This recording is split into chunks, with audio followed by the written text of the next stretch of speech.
Even the Regius Professor of Modern History in my old university, Oxford, in my own lifetime could address a mass audience in the United Kingdom through the media and say, maybe in the future there will be African history. But at the moment, there is none. There is only the history of Europeans in Africa. The rest is darkness, and darkness is not a subject of history. The great African civilizations relied on an oral tradition to pass on their ancient legends of mighty chiefs and tribal conflicts.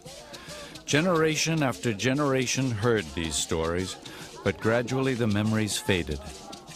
Even the names of kings were forgotten. With no written record, the mighty empires of Africa's past became as vulnerable as their land.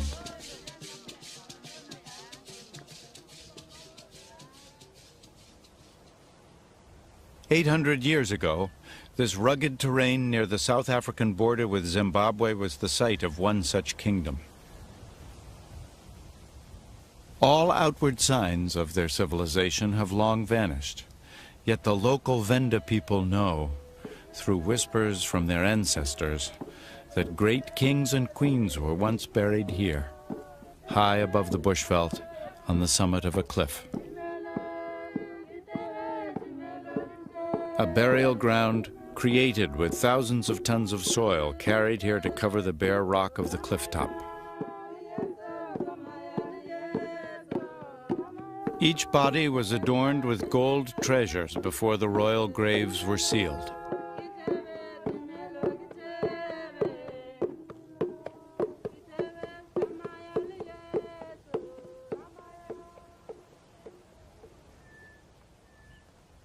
Eight centuries later, in 1932, an Afrikaner adventurer with a thirst for gold persuaded a local villager to take him to the ancestral burial site of Mapungubwe. Today, Ernst van Graan, grandson of the explorer, retraces that journey. Well, my grandfather, he was a treasure hunter. He was always interested in finding gold, and he was actually looking for this place for almost 5 years. Centuries of superstition had protected this royal burial ground from theft. Their guide dared not even look at this sacred hill, fearing he would be struck blind. The local Venda people, they call this hill Mapungubwe, the hill of the jackal. And they call it the hill of the jackal because they believe there's evil spirits and things going around there. When they approached the hill, there was these vertical cliffs, and it seems to be impossible to get onto the hill. And then they found this secret passage going up behind me.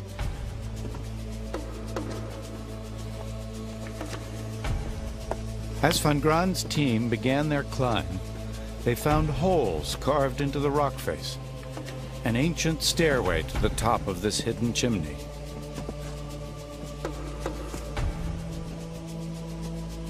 They feared the climb to the royal burial site could well be booby-trapped, with giant boulders poised to fall and crush them at any moment. But their ascent was safe. They were about to uncover some of the last remaining royal treasure in all of southern Africa. Normally, recovered gold objects were destined for the melting pot. Another important chapter in African history would have been doomed. And originally that was their plan. Luckily, at the last moment, Van Graan Jr. suffered a pang of conscience. Among the finds were a golden scepter and a gold rhinoceros. Small trinkets compared to Tutankhamun's treasures, yet they were the few precious remaining links to a long-forgotten past.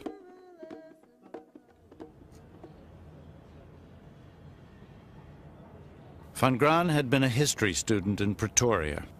He knew the significance of these artifacts and decided to donate them to the university.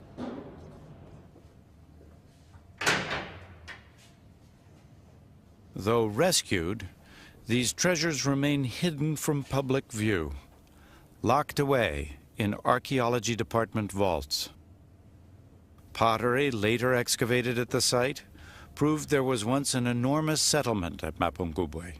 Yet to this day, the University of Pretoria has allowed only a few archaeologists access to these remarkable finds. These are the most important artifacts in sub-Saharan Africa, reluctantly brought out to be photographed on special occasions, then locked away again. They might as well still be buried. All this secrecy has its roots in apartheid. Dutch settlers maintained that blacks and whites had arrived in the area at roughly the same time, giving them equal claim to the territory. When radiocarbon dating placed Mapungubwe as early as 1200 AD, white South Africans were stunned. They refused to believe blacks had arrived in the region more than 400 years earlier than the first white settlers.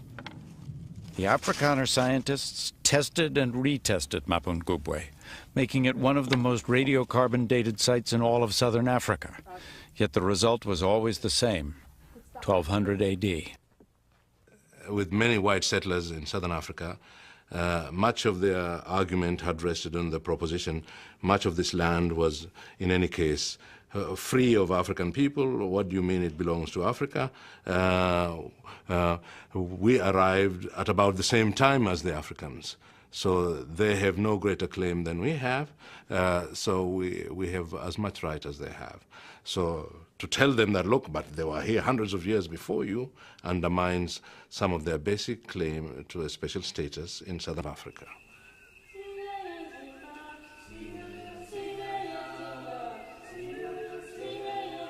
This civilization was ancient, it was prosperous, and it was black. But what happened to these people remains a mystery. Perhaps they drove their cattle herds further north to the lusher pastures and cooler climate of higher ground.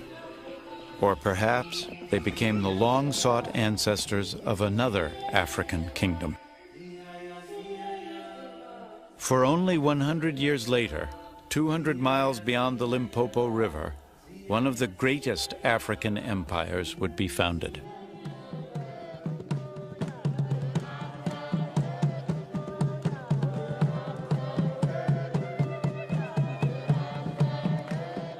While Europe was in the Middle Ages, southern Africa was dominated by the Kingdom of Great Zimbabwe.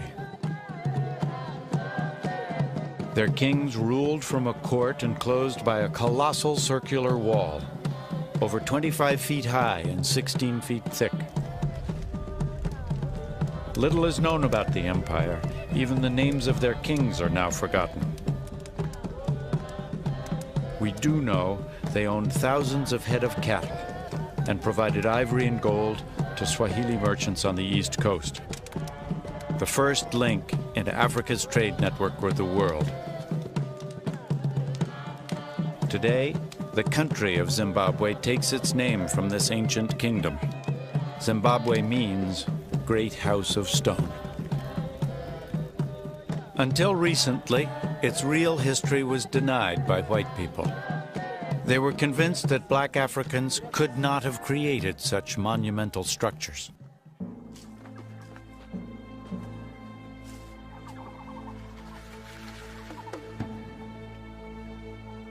For hundreds of years, Europeans dreamed of finding a lost white civilization of incredible wealth somewhere in Africa's dark and savage interior.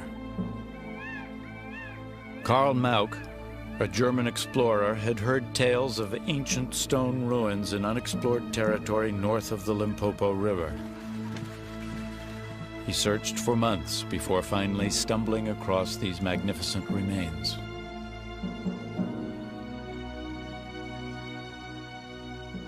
Tuesday, 5 September 1871. I saw a short distance away an apparently round edifice. It's built without any mortar of hewn granite slabs. The outer wall is about 150 yards in diameter, The local natives call these ruins Zimbabwe. Mauk was overcome by the splendor and sophistication of these ruins. But believing black Africans too primitive to build such walls, he was convinced they were the work of a lost white tribe. Finally, I stopped in front of a tower-like structure. It stood quite undamaged. I learned from the local inhabitants that they themselves have only lived here from about 40 years ago, that the region was quite uninhabited before that time. All are absolutely convinced that white people once inhabited the region. He drew African artifacts in his notebook, but refused to believe that this city was built by blacks. Finally, he found evidence he believed would prove his theories. I cut some splinters off the crossbeam. A comparison with the wood of my pencil shows that it must be cedar wood, and this must have come from the Lebanon. Furthermore, only the Phoenicians could have brought it there. Solomon used a lot of cedar wood for the building of his palaces, and these ruins are an imitation of Solomon's buildings in Jerusalem. The great woman who built the enclosure could have been none other than the Queen of Sheba.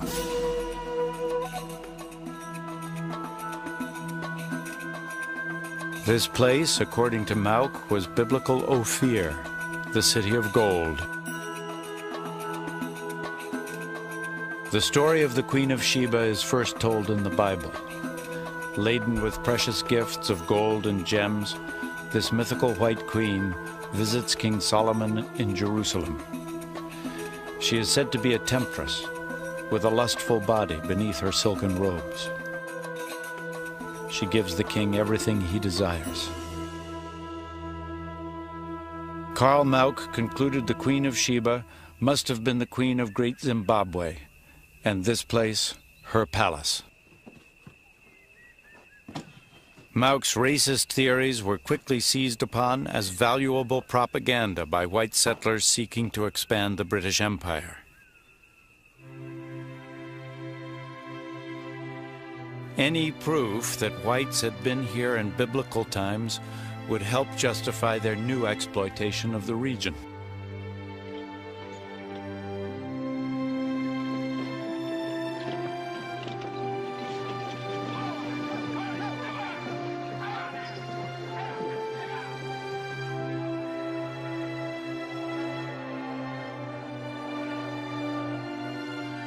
By the middle of 1890, Cecil Rhodes, a wealthy British industrialist, had founded Rhodesia, a country that remained under white rule until 1980, when the black majority renamed it Zimbabwe. Rhodes carved out for himself thousands of miles of land, rich in diamonds and gold, including the ruins of Great Zimbabwe. Claiming it was a Phoenician palace, he oversaw an orgy of looting that robbed these ruins of their most precious artifacts. One of the great tragedies of Great Zimbabwe is that people were doing intensive excavation work here in the firm conviction that at the bottom of all this debris was the key to the mystery, the Phoenicians, whoever it was who built it. And of course, once they got down to the bottom and the clearance was complete, they had destroyed all the evidence of all the human habitation that actually went with these walls. This act of historical vandalism still angers Peter Garleg, once an official in charge of the site. So great was the damage that the true history of this place was almost lost forever. But in 1929, a large-scale expedition of British archaeologists attempted to unlock Great Zimbabwe from the bosom of the Queen of Sheba. Gertrude Caton Thompson, the leader of the group, was determined to solve the riddle of Great Zimbabwe once and for all. Gertrude Caton Thompson was a formidable woman. Her archaeological standards were of the highest. It was an all-woman team. I think very deliberately she always worked with women and was one of the first feminists in archaeology.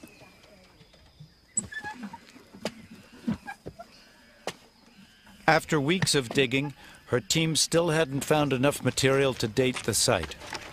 Demoralized, they sought another area worth exploring.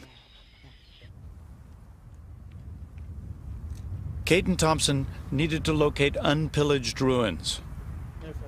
A determined explorer, she persuaded a friend to loan her an airplane.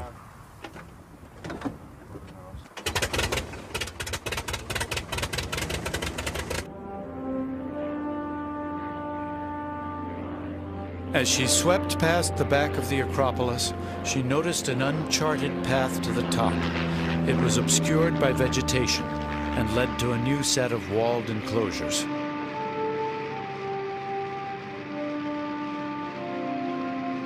At last, she had found a place untouched by white hands.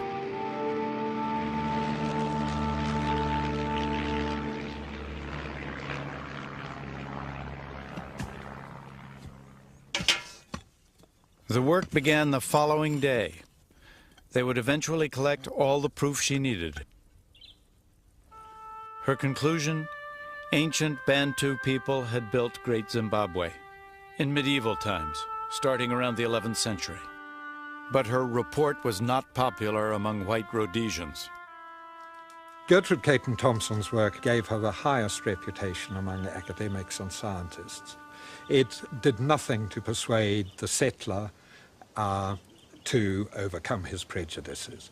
The settler, like all colonial settlers, knew his native. He knew that the native could not do this. He knew that the native was a savage. And nothing that anyone could do, either Caton Thompson or in the 50 years subsequent to her, were going to convince people with such strong racial prejudices that Great Zimbabwe was not exotic. There are unenlightened persons who assert complacently that these unexampled structures are of Bantu artistry. Bantu people are unchanging. They are as they used to be, farmers, herdsmen of small brain capacity. She had a special file for such poisonous propaganda. Many years later, a black servant was still shown bowed before a white Queen of Sheba in an official Rhodesian travel poster. Great Zimbabwe was being used as a symbol of white racial superiority. Today, the same image is the icon of the new nation of Zimbabwe. The attempt was to undermine the legitimacy of the claims of African nationalists and to say this land is as much ours, if not more so, than yours. If you suddenly demonstrate, but look, these walls testify against you because these have been here for hundreds of years and they were erected by Africans, silent witnesses that Africans were here centuries before you, they can't take it. So they say the witness is lying. It wasn't built by Africans. For centuries, Great Zimbabwe has suffered an entirely fictitious history. But what was this great African kingdom really like?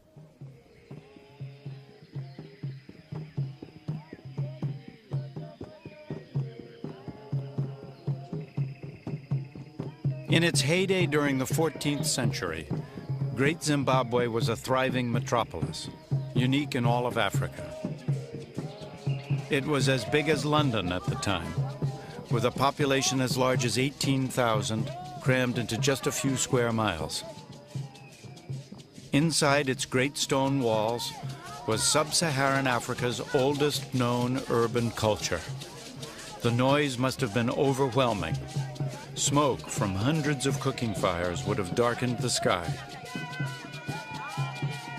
It was the capital of an empire that stretched for thousands of miles and contained hundreds of mini-Zimbabwes, each with its own ruler.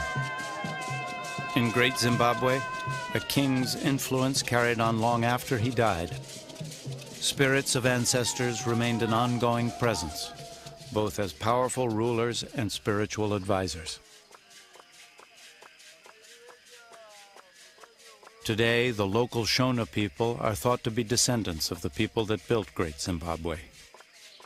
In modern Shona culture, The spirits of ancestors are still regularly contacted through a ceremony performed by a medium in a cave below the Acropolis ruins. The Shona are very religious people. They believe strongly that their ancestors are not dead and gone forever, that they are alive. Through their mediums, they can punish them, they can bless them, they can pray for them. And therefore, if you don't follow what they say, you are likely to come into misfortune.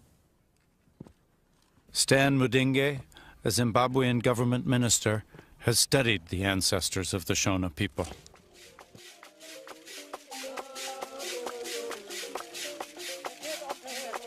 Usually, the spirits of the ruler, of the dead rulers, were the most powerful spirits on matters of state.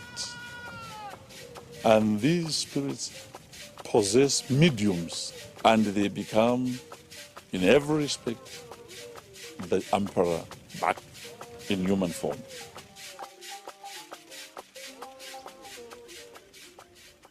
High on the Acropolis overlooking the kingdom is a sacred enclosure where we can imagine what used to happen.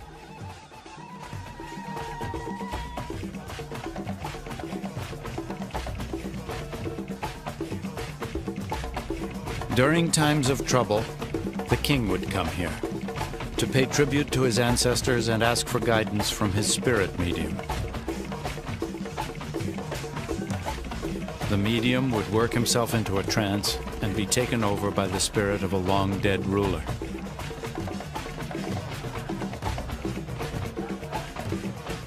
This supernatural link between the king and the nation's founding fathers was fundamental to the culture. Through his medium, the king exerted influence over the spirit mediums of lesser rulers. In addition to military might, he wielded a powerful spiritual control over any who would challenge him.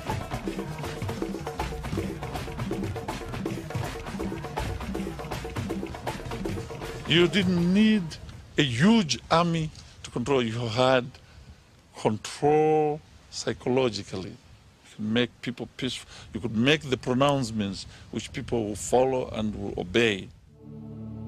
These great stone birds were symbols of that power and are among the few icons to be salvaged from this sacred place. This was the civilization which represented the highest achievement of the Bantu-speaking people in this part of Africa. The wealth which they accumulated enabled them to build such massive structures as they have built here in Great Zimbabwe.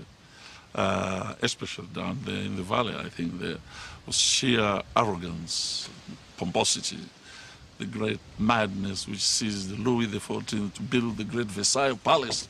That was not a place for one man to live in. That was making a statement of his wealth, of significance of his country, and what he thought of himself. And the same madness seized the people here and built these huge, magnificent stone structures which we now admire. Great Zimbabwe was constructed over several centuries by a devoted people. 1 million stone blocks were shaped just to build the outer wall.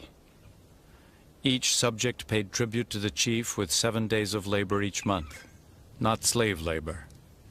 They built this monument to honor their king and provider. The original builders of these walls came to granite outcrops like this one. Today they still quarry blocks, as they have for centuries, to repair the broken walls of their ancestors. By heating the granite with fire and throwing water along the fault lines, the rock shatters into thick slabs.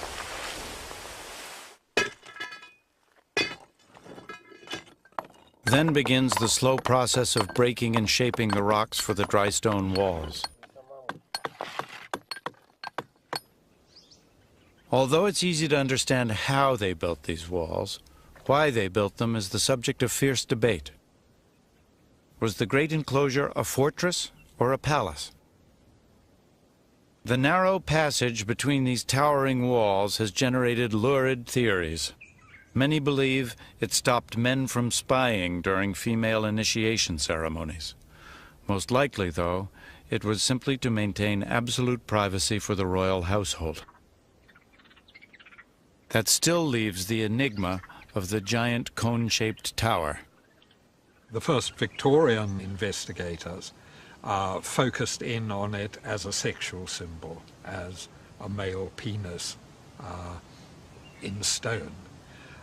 This has been resurrected on several occasions subsequently, but there is no evidence, either in its form, its decoration, to suggest it. There are fragmentary traditions that suggest that it represents in stone the great clay grain bins in which the staple food was stored. And this makes some sort of sense of the monarch, the king, as provider of his people's food. Funding this vast construction in the 1300s required a booming economy. And the source of that wealth was cattle. A chief's status was based on the number of cattle he owned. A rich man would have many cattle, so he could afford many wives, who would bear him many children, who would provide more labor to cultivate more land. During the dry season, when there was little work, farmers became gold miners.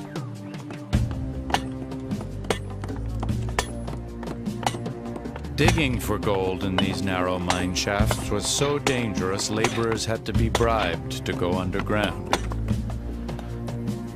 Most preferred panning in the riverbeds.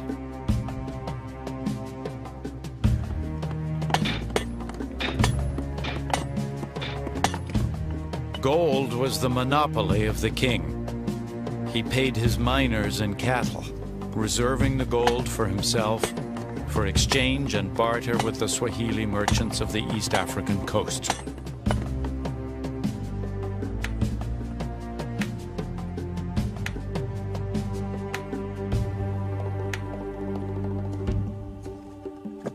At the height of their power, the great Zimbabwe rulers controlled the flow of gold and ivory to the trading ports of East Africa. And this trade would fuel construction of some of the most magnificent cities in the ancient world.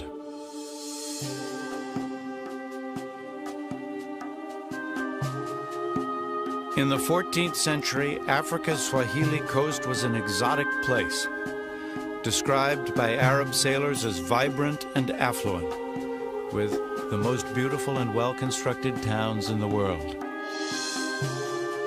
This was the setting for the legendary adventures of Sinbad and the Arabian Nights.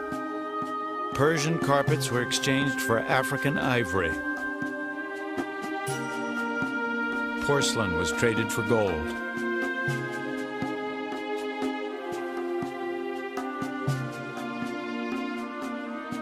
Merchants who came from India and Arabia, even from the Far East, had to deal with Swahili brokers, medieval middlemen, who were their only link to goods from Africa's interior.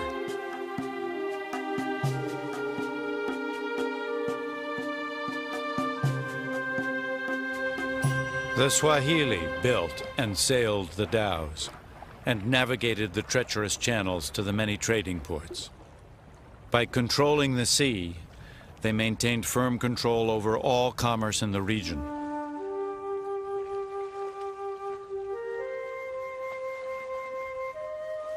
Every year, hundreds of boats awaited the monsoon winds to carry their goods back to the Middle East. By the 10th century, gold, ivory, and quartz were pouring into the Mediterranean. Commerce on a scale not seen since Greek and Roman times. This prosperous coastline had ports and cities that stretched 1,800 miles from present-day Somalia to Mozambique. Their trade networks extended from Arabia to India and on to China. In the 15th century, the Swahili even exported a giraffe to China, causing a sensation at the imperial court.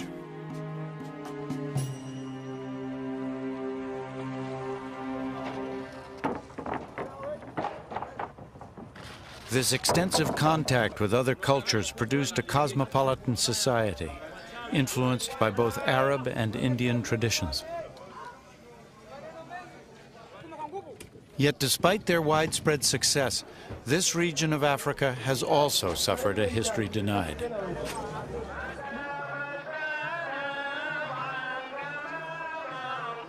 The confusion can be traced back to the first Arab traders and the introduction of Islam. The Swahili adopted Islam 1,000 years ago, and this shared religious code helped create mutual trust in business deals. The call to prayer would have brought together the Arab traders and the African merchants. They would have washed in cisterns like these, then entered mosques as grand as the medieval cathedrals of Europe.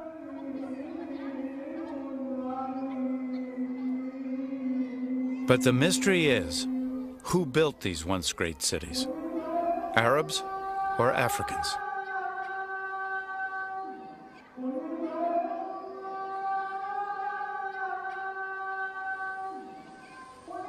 Archaeologist Mark Horton is studying the ghost towns of Africa's coast. He has revolutionary ideas about their origin. When archaeologists first came here in the 1920s and found these ruins covered by jungle, they naturally assumed they must be the work of Arabs. You've got here stone tombs made of coral from the sea, decorated in porcelain bowls. You've got houses and palaces with elaborate niches and toilets. You've got mosques with their minarets and with their mihrabs.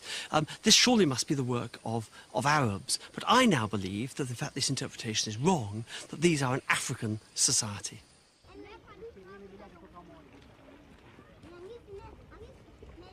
The raw material for these towns was mined from coral deposits. Until recently, it was assumed Arab settlers used African slaves to build their mosques and palaces. Once again, many found it hard to imagine Africans constructing permanent buildings.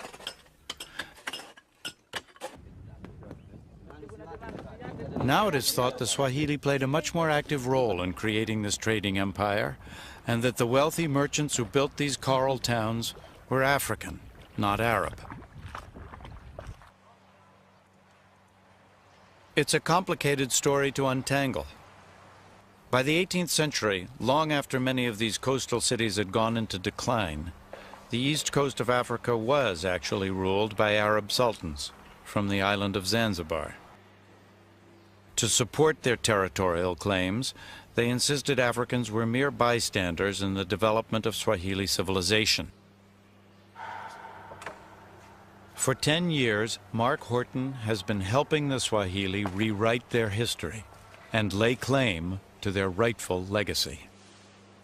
For Horton, this derelict building is a testament to the betrayal of the Swahili people. It's called the House of Wonders. This vast building represents the final humiliation of the Swahili. It was a present by the British to the Arab Sultan of Zanzibar in the 1880s. The British wanted to carve up large tracts of East Africa, but unfortunately the Swahili were in the way. They were the people who'd lived there for thousands of years. And so they pretended that the Swahili had no history, it was simply Arab history. And by giving this building to the Arab Sultan of Zanzibar, it was possible to create a whole new myth about the history of East Africa. And that is why we no longer have an idea of who the Swahili were.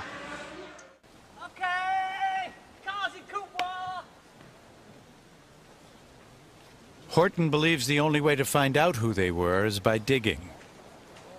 His goal? To find evidence of an early African settlement on the island of Pemba off the Tanzanian coast. He leads his team of workers to a site where he thinks he has found the legendary city of Kanbalu. According to Arab records from the 10th century, Kanbalu was the first Muslim city on the Swahili coast, so it is of crucial importance. In the best African tradition, Horton issues orders from his perch while his wife Kate digs below.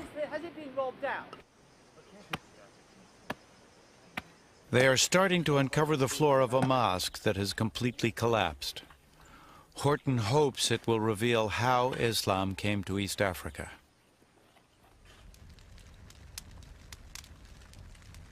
An old Arab legend offers one explanation.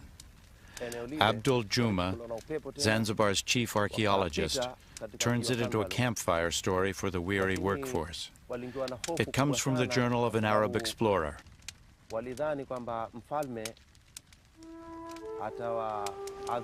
Back in 922 AD, he wrote that a ship of Arab sailors set sail from Oman to an African trading post called Kanbalu. But a storm drove them much further south along the coast. No!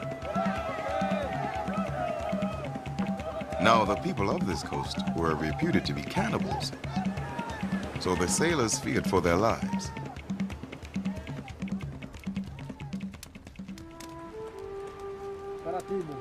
The frightened Arab merchants were brought ashore and dragged before the king. Luckily, he seemed more interested in trading than eating. He was dazzled by the Arabian jewels, so they exchanged presents. The sailors had good reason to praise Allah. When it was time to go, they invited the king onto the ship to say farewell. The Arab captain had a wicked thought. In the Oman slave market, this African king could fetch 30 dinars. He gave the order to sail. And when they reached Oman, the king was sold into slavery.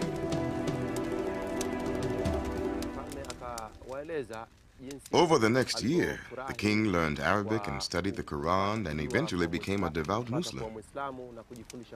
Then one day he escaped from his master and walked back thousands of miles to his village.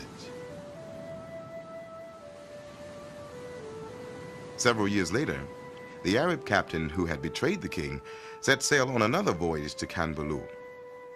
Once again, their ship was blown south. Once again, they found themselves off the land of Zanj. The Arab merchants were stunned to see the king they had sold years before and begged for mercy. "Go, you traitors," he said. "If I have forgiven you, it is because through me you have introduced my people to Islam. So in future, when Muslims come here, we will treat each other like brothers." This time, the king did not see them off.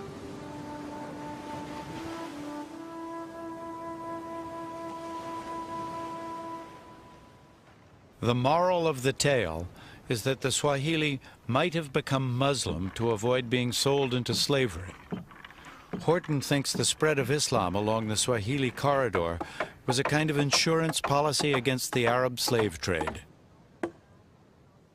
Kanbalu, the Arab captain's destination in the tale, was a thriving trading port along the east coast of Africa. If this is Kanbalu Horton has found, then beneath the floor of this stone mosque, there could well be earlier mosques built in a more traditional African style.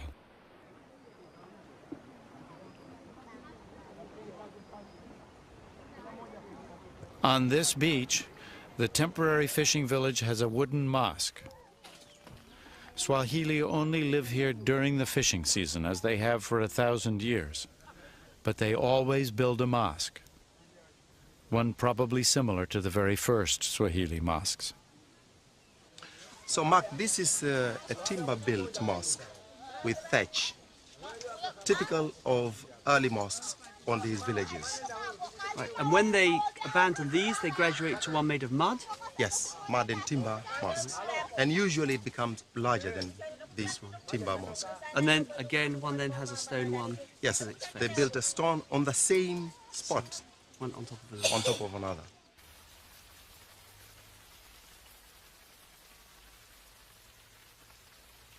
Heavy rainfall brings a halt to the digging. The downpour softens the soil just enough to quicken Mark Horton's pulse. Beneath the stone mosque, they begin to find remnants of two wooden mosques, one on top of the other, the earliest dating back to the 8th century. This place is probably the site of Kanbalu, We know from historical evidence that Kanbalu is the first place on the East African coast with Muslims. Perhaps this is the first structure that I'm kneeling on, the very place that the Muslims came to East Africa.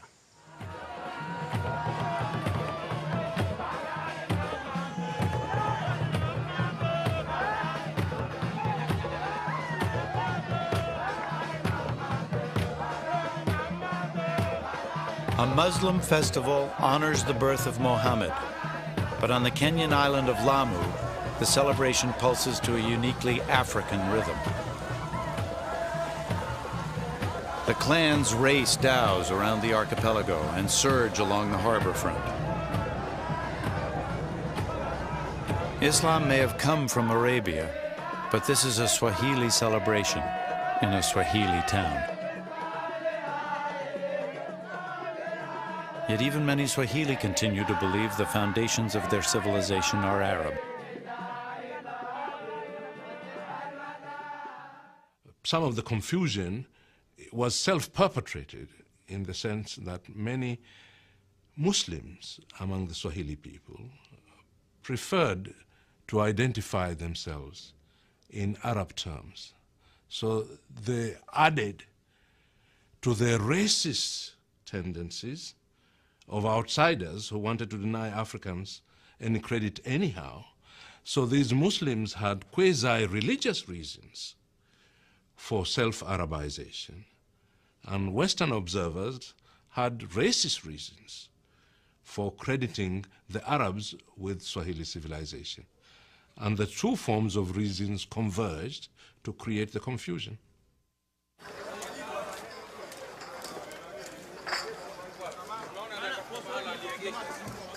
There can be no denying the external forces that molded towns like Lamu. The intricate wooden carving on doorways is a typical Swahili feature.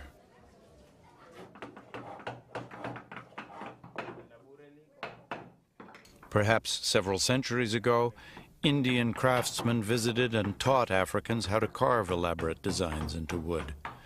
But then the Swahili absorbed and adapted these lessons to fit their own culture.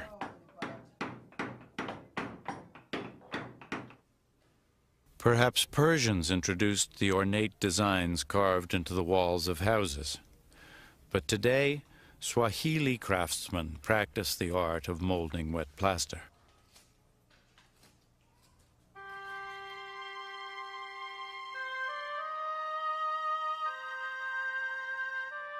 Six centuries ago, rich African merchants built villas decorated by the finest craftsmen. Lamu was as sophisticated as medieval Venice. These opulent houses were built on the foundations of the Arabian and Indian trade. Today, most of that trade is gone, and the economy depends on a trickle of tourism. But the town probably looks much as it always did. The streets bustle with donkey traffic. They're too narrow for cars. And the original open sewer meanders through the alleys. Lamu's labyrinthine streets are mirrored in those of many ghost towns along Africa's east coast. During the 16th century, hundreds of these towns fell into ruin. It's not obvious why the flourishing commerce came to an end. Everyone benefited from the trade. The gold diggers of the interior, the Swahili middlemen, the sailors, the merchants, and even consumers around the medieval world from Europe to China. Perhaps the fortunes of rival merchant families ebbed from generation to generation, much as corporate dynasties rise and fall today. Perhaps the bubonic plague brought worldwide recession and the demand for African commodities fell.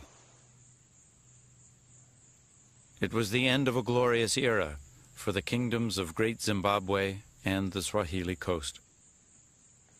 By the end of the 1500s, the buildings would lie forgotten, but their cultural legacy would suffer an even worse fate.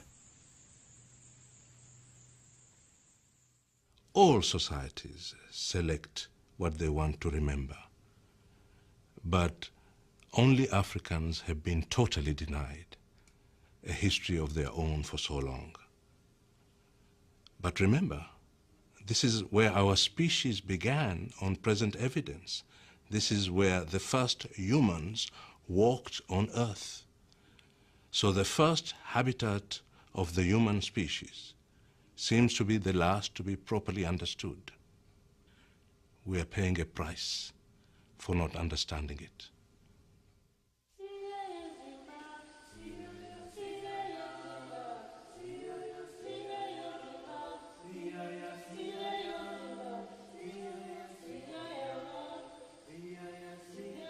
When European settlers first came to Africa, they dreamed of discovering a lost white civilization of fantastic wealth and beauty. Surprisingly, even today, the myth lives on.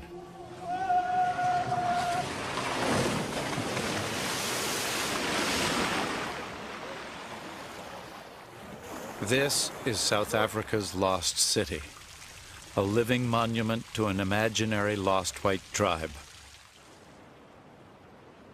It's part of the Sun City Resort, one of the most luxurious theme parks in the world.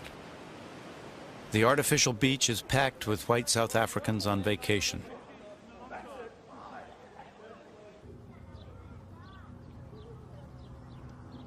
A labor force of several thousand black South Africans keeps the dream of the lost white tribe alive. Each night, they return to their shanty towns, discreetly hidden behind the hills.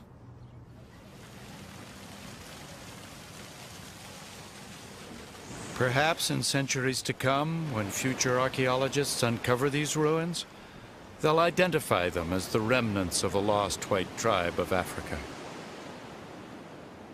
Only perhaps this time they'll be right.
South African border with Zimbabwe was the site of one such kingdom.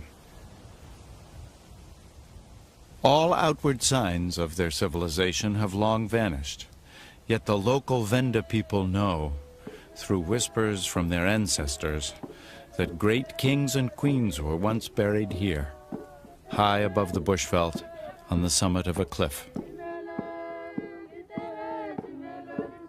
A burial ground created with thousands of tons of soil carried here to cover the bare rock of the cliff top. Each body was adorned with gold treasures before the royal graves were sealed.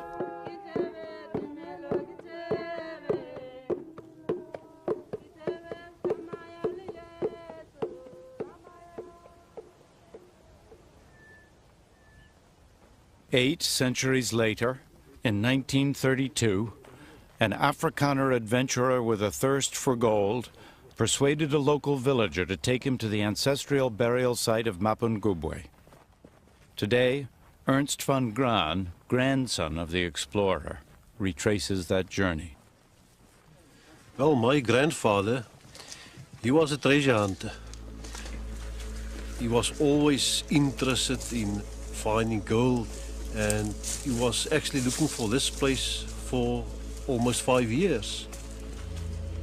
Centuries of superstition had protected this royal burial ground from theft. Their guide dared not even look at this sacred hill, fearing he would be struck blind. The local Venda people, they call this hill Mapungubwe, the hill of the jackal. And they call it the hill of the jackal because they believe there's evil spirits and things going around there. When they approached the hill, there was these vertical cliffs, and it seems to be impossible to get onto the hill. And then they found this secret passage going up behind me.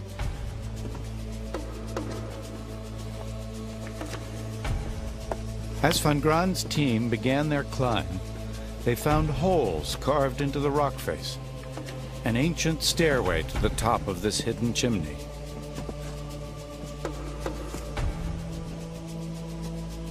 They feared the climb to the royal burial site could well be booby-trapped, with giant boulders poised to fall and crush them at any moment.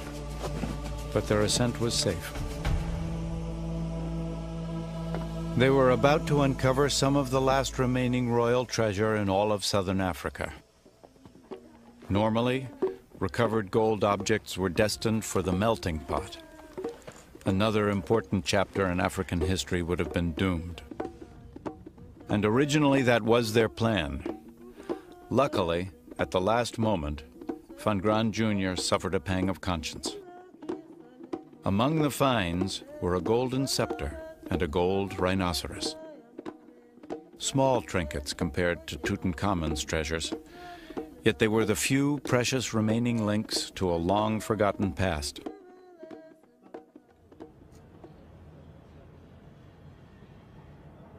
Van Graan had been a history student in Pretoria. He knew the significance of these artifacts and decided to donate them to the university.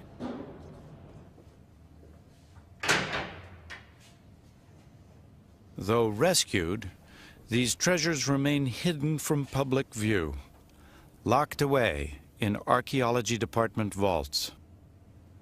Pottery later excavated at the site proved there was once an enormous settlement at Mapungubwe. Yet to this day, the University of Pretoria has allowed only a few archaeologists access to these remarkable finds. These are the most important artifacts in sub-Saharan Africa, reluctantly brought out to be photographed on special occasions, then locked away again. They might as well still be buried. All this secrecy has its roots in apartheid. Even the Regius Professor of Modern History in my old university, Oxford, in my own lifetime could address a mass audience in the United Kingdom through the media and say, maybe in the future there will be African history. But at the moment, there is none. There is only the history of Europeans in Africa. The rest is darkness, and darkness is not a subject of history. The great African civilizations relied on an oral tradition to pass on their ancient legends of mighty chiefs and tribal conflicts. Generation after generation heard these stories, but gradually the memories faded. Even the names of kings were forgotten. With no written record, the mighty empires of Africa's past became as vulnerable as their land.